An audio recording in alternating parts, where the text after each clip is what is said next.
አባዬ ሚስታቸውን ሲያዩ እንግዲህ እጃቸውን ዘርግተው እላዋ ላይ ሊጠመጠሙ ምንም አልቀራቸውም።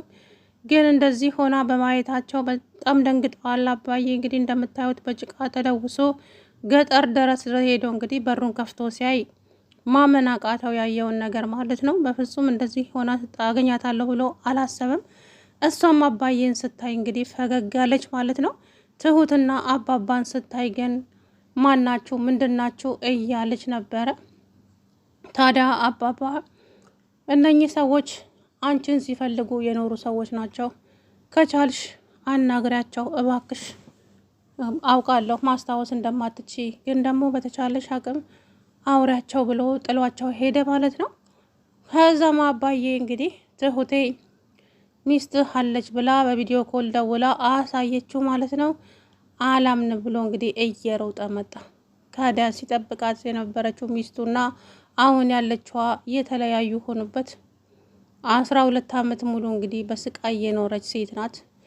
ከአደጋው በተተረፈም ነገር ግን ስቃዩዋ በዝቶ ነው የኖረው ማለት ነው። ማለት እሷ ከአደጋው ጭንቅላቷን መቷታል ያንን ጊዜ። ከዛ በኋላ መኪናው እንግዲህ ተገልብጦ ይመስለኛል አደጋው የደረሰባቸው ብዙዎች ናቸው። እሷም ታዲያ አንዷ ነበረች ከዛ ውስጥ።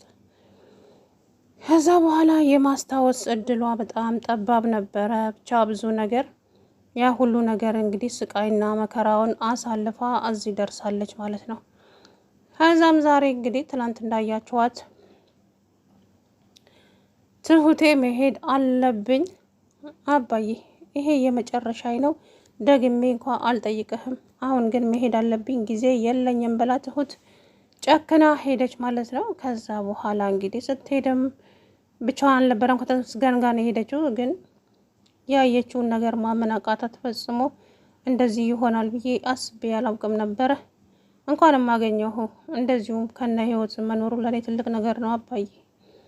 አንድ ቀንም እንደዚህ ጠብቄ አላውቅም ነበረ። ብቻ ስለ ሁሉም ነገር ፈጣሪ ይመስገን ብላ እዛ ገባ። ከዛ በኋላ እንግዲህ አባዬ ጋር ደውላ አባዬ ይሄውልህ ሚስቴ የለችም ስትል አሁን አለች፣ በህይወት አለች አባዬ። አንቺ ሴት አሁንም እዛው ነሽ እንዴ? አዎ ዛሬም ነገም ተነገ ወዲያም እዛ ነኝ፣ ግን አሁን ጨርሻለሁ፣ አሁን ያንተ ተራ ነው አለችው። ምን ማለት ነው እሱ ደግሞ ሲላት እንግዲህ ተናግሬያለሁ አባዬ፣ እውነታው ይሄ ነው፣ እውነታውን አምነህ ተቀበል፣ ሚስትህ አለች፣ ከፈለግ ከቪዲዮ ኮል ልደውልና ላሳየህ አለችው። ደውላ ስታሳየው አባዬ ማመን አቃተው። እየሮጠ እንግዲህ እጆቹን ዘርግቶ መጣ። እውነት ዱብዳ ነው የሆነበትና ከዛ በኋላ አባዬ እሷ ስታየው ፈገጋለች። እነ ትሁትን ግን ምንድናችሁ ማናችሁ እያለች በጥያቄ እኛን አታውቂንም፣ ግን ደግሞ አንቺን ከሚወድሽ እና ከሚፈልግሽ ሰዎች አንዱ ነን አለቻት ትሁቴ። አሁንም አልገባኝም ማለች። ማለቴ አንቺ የዛሬ 12 ዓመት በመኪና አደጋ ምናምን ነገር አለቻት ትሁት። አዎ እና አቶ ከበደ የሚባል ሰው አታውቂም እንዴ ስትላት፣ ከበደ ማን ነው ከበደ? ይሄ ስም አዲስ አልሆነብኝም። እሺ ልጅስ አለሽ ነበር? አዎ አለኝ አንድ ወንድ ልጅ። ከዛ ትሁቴ ደስ አላት ማለት ነው። እንግዲህ አሁን ቀስ በቀስ ወደ ማስታወሷ ትመጣለች አለች።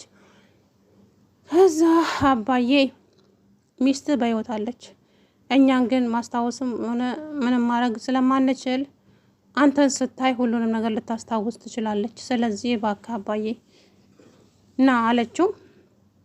ትሁት አድራሻውን ሰጠችው። አባዬ ሲሮጥ መጣ። ልክ አባዬን እንዳየችው እንግዲህ ፈገግ አለች። ግን አባዬ እንግዲህ ደንግጧል። ማለት ለምን እንደነገጠ እንደጠበቃት አላገኛትማ። ሴትዮቱ ጉዳት ላይ የኖረች ሰው ናት።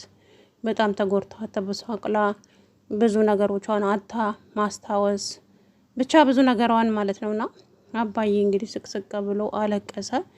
ዋናው ደስ የሚለው ነገር ግን ደህና መሆኗ፣ በህይወት መኖሯ። ታዲያ አባዬ እሷ ሞታለች በህይወት የለችም ብሎ በእሷ ፍቅር ሲሰቃይ የኖረ ሰው ነበረ። ፈጣሪ ደግሞ እንግዲህ እንደ ሰው ያለው ነው ጌታ። ይኸው እስከ ዛሬ በህይወት አኑሯት እንግዲህ ከአባዬ ጋራ በመገናኘት ደስ ብሏቸዋል ማለት ነው። ትሁት ታዲያ ልፋቴ ውጤት ላይ ስለዋለልኝ ፈጣሪን በጣም አመሰግናለሁ። እንደኔ ደስተኛ የለም። እውነት በጣም ደስተኛ ነኝ አሁን። ፈጣሪን በጣም አመሰግናለሁ አባዬ። ከዚህ በኋላ ግን ያንተ ድርሻ ነው የኔ ሳይሆን አለችው። ትሁቴ እውነቴን ነው፣ በጣም አመሰግናለሁ። ላንቺ ቃል የለኝም። በርግጥ ብዙ ተጭኜሻለሁ፣ ብዙም አድርጌሻለሁ። ግን በቃ የሰው ልጅ ፈጣሪ ነው ውለታውን የሚከፍለው፣ ሰው አይደለም። እናም አመሰግናለሁ የኔ ልጅ አላት። አባዬ በእኔና ባንተ መሀል እኮ ምስጋና የለም አለች ትሁት። በጣም ደስ አላት። አባባም እንግዲህ እሳቸውም መርቃታቸውን አገኘው። ምንም በገንዘብ እንኳን ቢሆን ያገናኟቸው። በስተመጨረሻም ታዲያ አባዬ ደስ ብሎታል ማለት ነው። አባባም እናንተ ደስ ብሏችሁ ስላየኋችሁ እኔም ደስ ብሎኛል ልጆቼ፣ እውነት በጣም ደስ ይላል። 12 ዓመት ሙሉ አንተ ሚስት ሳታገባ ኖርክ። እንዴት አገባለሁ? ወይ ቀብሬያት ቁርጦን አላወቅኩ። አለችም እንዳልል አጠገቤ የለችም፣ ግን ብቻ በህመም ነው ያሳለፍኩት በጣም ብዙ ነገር እና ምች ልጅ ባትኖር ኖሮ እኔ ይሄን ሞቼ ነበረ አላ አባባ። አባዬ እንግዲህ ብቻ በጣም ደስ አለው። አባዬ እንግዲህ ሚስቱን ስላገኛት ተደስቷል። በጣም ነው የተደሰተው። ከዛ በኋላ እንግዲህ ከዚህ በኋላ ምን ማድረግ ነው ያለብኝ? ምንስ ነው የምሆነው? እንዴትስ ነው የማደርገው? እያለ ከዛ በኋላ አባዬ አንተ ተረጋጋ፣ አሁንማ ማልቀስ የለም፣ የደስታ ጊዜ ስለሆነ አሁን አይለቀስም አለችው። ደስ ብሎ የኔ ልጅ በጣም ደስ ስላለኝ ነው አለ። አባዬ እንግዲህ ዝቅዝቅ ብሎ አለቀሰ። ይሄንን ማመን ይከብደኛል አለሜ፣ የኔ እናት፣ የኔ አበባ፣ የት ውስጥ ገብተሽ ነው? ምን ሆነሽብኝ ነው እያለ እንግዲህ አባዬ። እሷ ግን አባዬን ስታየው ፈገግ አለች። ምክንያቱም ከአንዳንድ አስታወሰችዋ። እነ ትሁትን ስለማታውቃቸው ልታስታውሳቸው አልቻለችም። አባዬን ግን ስታየው ከሩቁ ፈገግ አለች። እሱም እንደዛው። ታዲያ ብስቁልናዋን አይቶት አባዬ በጣም ተከፋ፣ በጣም አዘነ፣ በጣም ተበሳቅላለች። የድሮዋ አይደለችም። በህይወት መኖርሽ ለኔ በቂ ነው። እኔ ተስፋ ቆርጬ ነበረ፣ ግን ተስፋ አልቆረጠችው ልጅ ናት። አባዬ ተስፋችን በአይናችን ስናይ ብቻ ነው የምናረጋግጠው ብላ ሁልጊዜም ከኔ ጎን ቆማለች። ዛሬ ግን ይኸው ዋንጫ የሚያሸልም ስራ ሰርታለች። ትሁቴ አንቺን በምን እንደማመሰግንሽ አላውቅም። እውነቴ ነው። ፈጣሪ አምላክ እሱ ውለታሽን ይክፈልሽ እያለ እንግዲህ በጣም ደስ ብሎት ተናገረ። አባዬ አመሰገናት ማለት ነው። ከዛ በኋላ እንግዲህ በስተ መጨረሻም ይኸው እንግዲህ ሚስታቸውን አባዬ አገኙ። ተመስገንም እንግዲህ እንደዛው እጁ በአንድ እጁ ጎኑን ይዞ ነው ገጠር ድረስ የሄደው የነበረው። ግን ፈጣሪ ይመስገን በህይወት አለች። በህይወት ስላለች ራሱን የራሴ በጣም ነው ደስ ያለኝ። አባዬ እንግዲህ በእሷ ፍቅር ብቸኝነት በብዙ አመት 12 አመት ቀላል አይደለም፣ ብቻቸውን ኖረው ነበረ። አሁን ደግሞ እንግዲህ ዛሬ ከሚስታቸው ጋር ተገናኝተዋል። በጣም ደስ የሚል ነገር ነው። ታዲያ አባዬ አሁን ነይ የኔ አበባ፣ እዚህ ቤት ውስጥ ምን በወጣኝ ብለሽ ነው የምትቀመጪው? ከዛ ከወርቅ ቤት ውስጥ ወጥተሽ አንቺ ያፈራሽውን ንብረት እኮ አለ እናቴ፣ ይሄንን ትተሽማ እዚህ ውስጥ አትቀመጭም፣ አብረን እንሂድ ብሎ አባዬ እንግዲህ ቢላትም ይሄ ቤት ብዙ ትዝታዎች አሉበት፣ ትቼው አልሄድም አለች። ሀራ አይሆንም በፍጹም። እዚህ ውስጥ ምን አይነት ትዝታ ሊኖርሽ ይችላል? ትዝታሽማ ያኛው ቤትሽ ነው የለፋሽበት፣ የካሌብ ቤት፣ የካሌብ እናት። አሁን ተነሽ እንሂድ አላት። እሷም እንግዲህ ብታንገራግርም አባባም እንግዲህ ተቆጧት። አሁን ከዚህ በኋላ ብቻሽን አይደለሽም፣ ከዘመዶችሽ ጋራ ተቀላቅለሻል።